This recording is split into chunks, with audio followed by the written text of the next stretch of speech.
Hello guys, welcome to the channel of TCP/IP. Today we are going to discuss about the DHCP protocol, and the DHCP protocol is stand for Dynamic Host Configuration Protocol.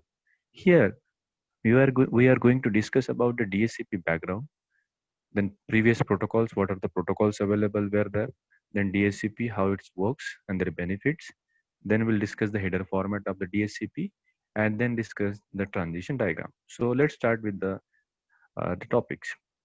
Now, if you go with the DHCP protocol, so we need to understand the basic terminologies like every computer in the world, if they wants to communicate with each others, so they must require an IP address. They must require an IP address. Without IP address, any computer in the world cannot communicate with the other devices. So IP address is must for the communication. Apart from this, what they require, if they belongs to more than one network, they require a subnet mask as well in case of the classless addressing. They also required the router IP address, and they also required the name server. So these four kind of information is very important nowadays for any communication to be happen over the internet or maybe the network. And this information store in the configuration file and can access while booting, but this information can be accessed while booting, but it is very difficult to store this information in diskless environment, where we know that in a diskless environment there is no kind of any storage mechanism available. So how this information can be stored? So like thin computers, terminals, PNR status checking machines. So these are the machines are available in the world. So for that purpose, they don't have their own address space. So how this information going to be stored? Then the question arises, how the IP address will be assigned to the computer who wants to take the service from the server. So now ultimately, in order to get the services from the server, any computer, any client required an IP address. So how that IP address is going to be get? So this is what the background of the DHCP protocol. Now let's start with the previous protocols of the DHCP. And DHCP protocol, before to DHCP protocol there was a RARP protocol, and this being beginning of the internet era. At the beginning of internet era, the protocols called reverse address resolution protocol was designed to provide an IP address for the booted computer. RARP maps the IP address to the physical address. RARP maps the physical address to an IP address. So these are the two versions, the RARP and the ARP. So ARP protocol is address resolution protocol, which maps the IP address to the physical address, and RARP maps to the physical address to the IP address. So we get the IP address in the case of this RARP protocol. But here there are two drawbacks of the RARP protocol. The reason number one and drawback number one, RARP use the broadcast services of the data link layer, which means that RARP server must be present at each network. So in order to get the IP address, the RARP protocol server need to be present at every networks because of that broadcast nature. And second will be RARP can provide only the IP address for the computer, but nowadays computer will require IP address, uh, router address, subnet mask, and the DNS name also, name server address also. So these other four type of information is not going to be provided by the RARP protocol, but it's provide the IP address. Then second protocol it was the boot P protocol, that is a bootstrap protocol. Is an older version of DHCP. It is also client server protocol. And to overcome these two deficiencies of the RARP protocol, the BootP protocol has developed, where every four type of information is going to be provided. But the problem is what this BootP protocol is a static protocol. But nowadays, the changing nature of the internet, changing nature of the any network is going to be drastically varying. So manual configuration is too difficult. So in order to have a dynamic configuration, we required the one solution which will be a dynamic, which will be affordable. So we can say, but looking into the dynamic nature of the computer network, static configuration is no more affordable and leads to wastage of IP addresses. So we're supposed to have one of the solution which automatically give the IP addresses for the user, so that client get IP address and can communicate with the other devices on the network. So here, let's start with the DHCP. On DHCP point, DHCP is Dynamic Host Configuration Protocol, is a client server protocol designed to provide the four piece of information, which information that IP address, router address, subnet mask, and the name server address. Now here, if we talked about any devices like Wi-Fi, hotspot, mobile devices, so every devices those want to take a person mobile device, or those want to take a services from any server, so they have to register themselves in the networks.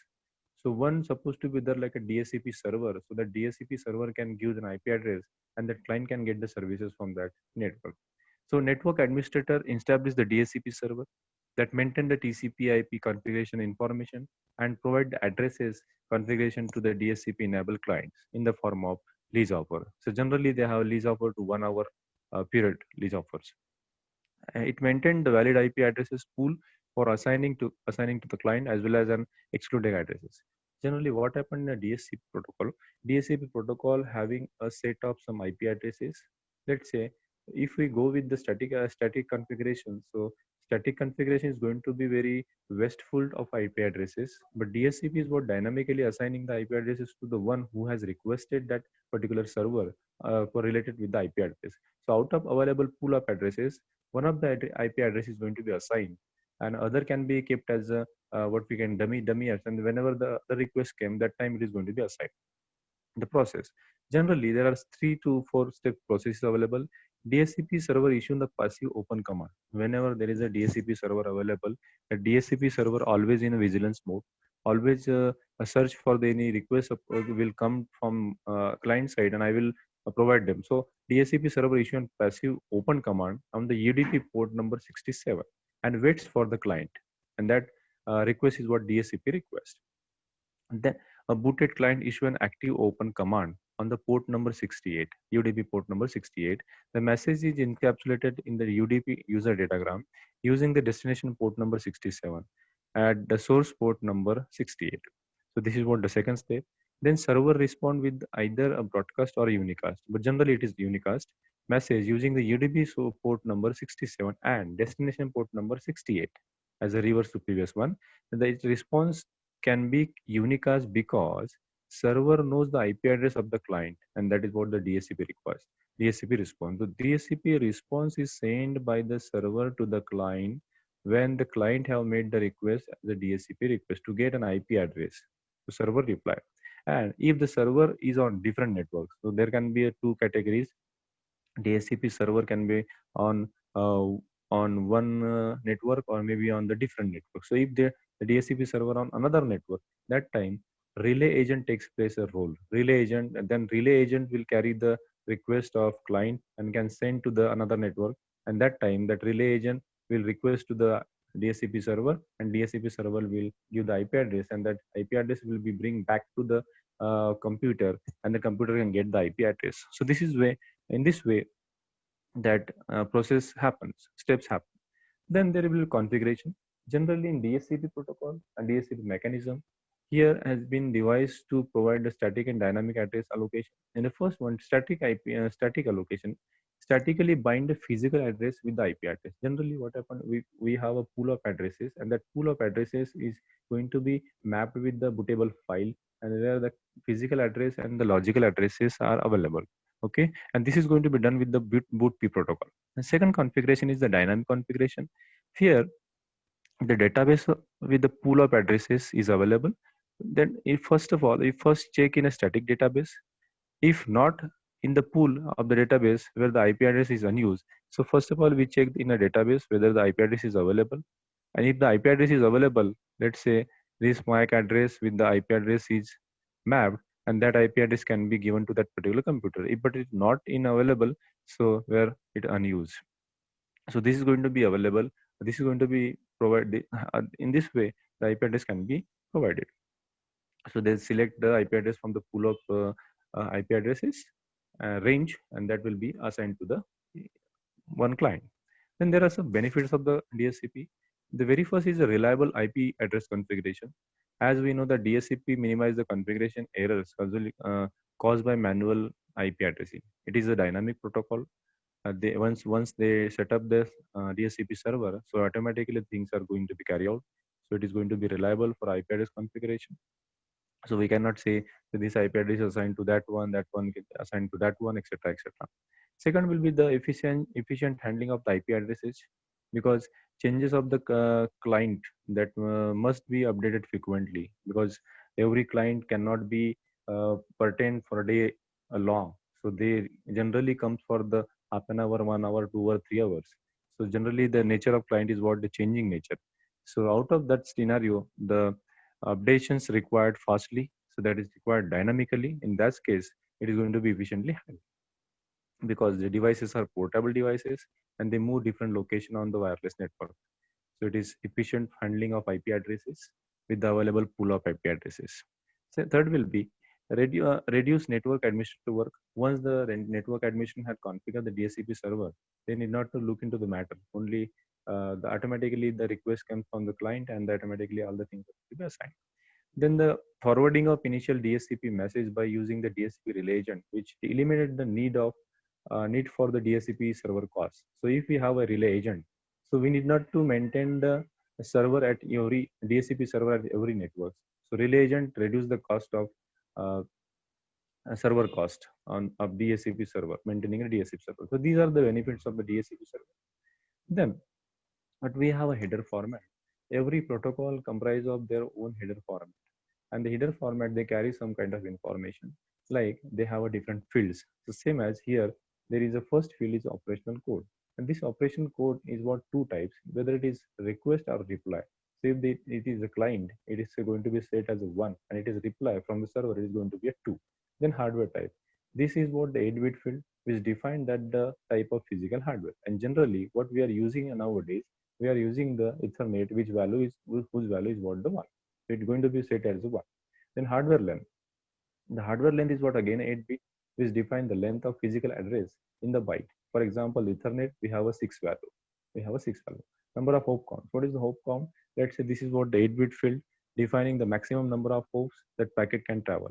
In DSC, let's say hop count is what let's say there is A, B, C. So A to B is one hop, B to C is what another hop. This is one and this is what a two. The number of hop. This is maximum to in the case of the DSCP. Then transaction ID. Transaction ID is what the one field which carries an integer value, which is generally a transaction indication that's set by the client and used to match reply with the request. So if whatever the request made by the client to get the IP address, at the time the transaction ID will be generated, and it is going to be same with the both the cases.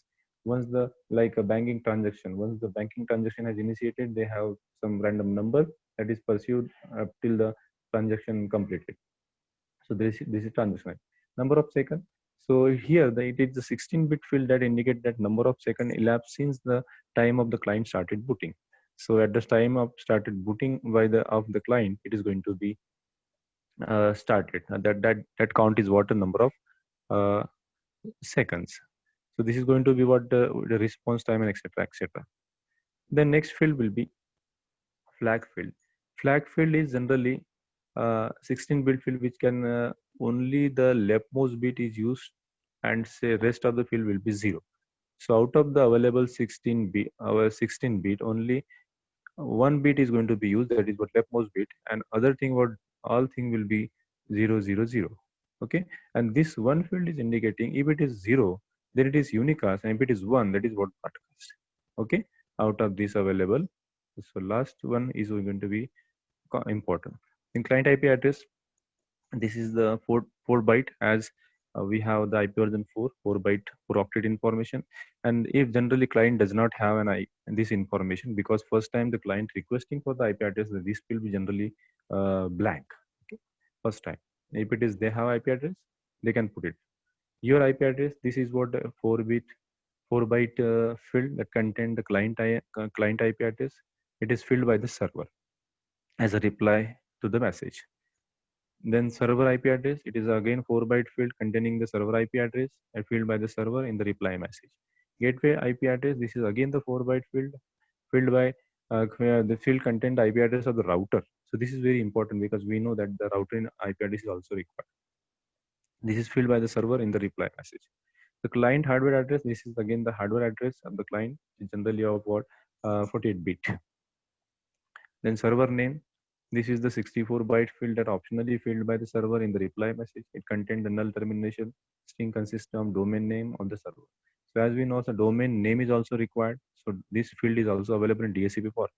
Boot file is what the configuration file is contained of the different mapping information for the decision taking purpose. Option. This is what the 64 byte field use a dual purpose. It carries either additional information or the same vendor specific information. So this type of information can be carried by the different fields of the DHCP protocol. So this is what the header format. Now let's start with the transition diagram of the DHCP protocol. So here in transition diagram, this is what the core part of the DHCP protocol, where there are some states are available. So let's start with the client. Let's say client booted first time. Client booted first time. When the DHCP client first start, it is in an init state. So it goes to the initialization state. Okay, and the client broadcasts the DHCP request message. So if client booted first time and he wanted to have a IP address, so he discover the DHCP discover message on the UDP port number 67. Once that client has discovered the message to get the IP address from the menu of available servers, so the second step is what selecting state. After sending the DHCP discover message, client goes to the selecting state. So second stage is what state is what selecting state. Out of many server, one of server will respond with the DHCP offer. So let's say if there are three servers are available, out of three server, one server have replied to that particular DHCP request message, DHCP discover message. Now, in this message, server offer the IP address with the least duration of 1 hour default. So whatever the server have responded, they offers one IP addresses with the least duration of 1 hour. Then this server that send the DHCP offer logs the offer IP address so that it is not available for to any other. So once the server has offered the IP address, it is going to be locked within the MAC address and the IP address to that particular client. Then client choose one of the offer and send the DHCP request message to select the server, because client have 1 to 3 solutions or 1 to 3 options. So client select one of this response from that offer from the server, and then it select the server. Then it goes to the requesting page. Then it goes to the requesting phase. Okay. Then it goes to the requesting phase. However, if the client not receive the DHCP offer message, it tries 4 times. This is what the additional information tries 4 times, each with the span of 2 seconds. And if there is a no reply of any other this DHCP discover, then client sleeps for the 5 minutes and before trying the again. So this is what the journey from the init state, selecting state, and then the requesting state we'll discuss later on. Okay. So once the client goes to the requesting state, then there can be possibilities to have a bound state. So let's take requesting state. And requesting state, the client remains in the requesting state until the receive DHCP acknowledgement message from the server that creates the binding between the client physical address and the IP address. This is what very important step, where the binding of physical address and IP address is going to be done. After receipt of DHCP acknowledgement, the client goes to the bound state. And once it reaches to the bound state, and this client can use the IP address until the lease expire. Generally, with the 50% of the lease period is reached, the client send another DHCP request to ask for the renewal. Okay, then it goes to the renewal state. Again, it goes to renewal state next time. When in the bound state, the client can also cancel the lease and go to the initial state. If you go with the bound state, so here we can see in a bound state, we can go to the renewal state. From the bound state, we can have a DHCP release and can go to the initialized state. Okay, so these are the possibilities from the bound state. Now, then in renewal state, the client remains in the renewal state until one of two events happen. Like it can receive the DHCP acknowledgement, which renews the lease agreement. In this case, the client reset the timer and goes back to the bound state, or if the DHCP acknowledgement is not received and 87.5% of the lease time is expired, the client goes to a rebinding state. So here there is from the renewal state, we can see renewal state, we can go to the DHCP acknowledgement with the bound state. From the renewing state, we can go to the DHCP request 87.5% to the rebind state. Okay. So again, from the rebind state, what we have the DHCP acknowledgement and could go to the bound state. So rebinding state can say the client remain in the rebinding state until events happen. If the client receive the DHCP acknowledgement, not acknowledgement, or the lease expire, it goes back to the initial state and tries another IP. So this is what the last step we can say. If the client receive the DHCP acknowledgement, goes to the bound state. There are two possibilities from the rebinding state. If they got the DHCP positive acknowledgement, it goes to the bound state, and then again the request is going to be renewed. Okay, if not so, it is going to be negative acknowledgement. It goes to the initial state for the least time expiration message, and they can start again to get requesting to the server to get the IP address. So this is all about the DHCP states. I hope guys this DHCP protocol is going to be understood by you. And the next video, what we have the next video. In that video, uh, we have configured the DHCP protocol on packet tracer. So please do watch that video also, so that we can get the practical approach to that particular DHCP protocol. So DHCP is what our main aim is, what to get an IP address from the available servers, and server they maintain the IP address pool. Out of that, we'll get one of the IP address for the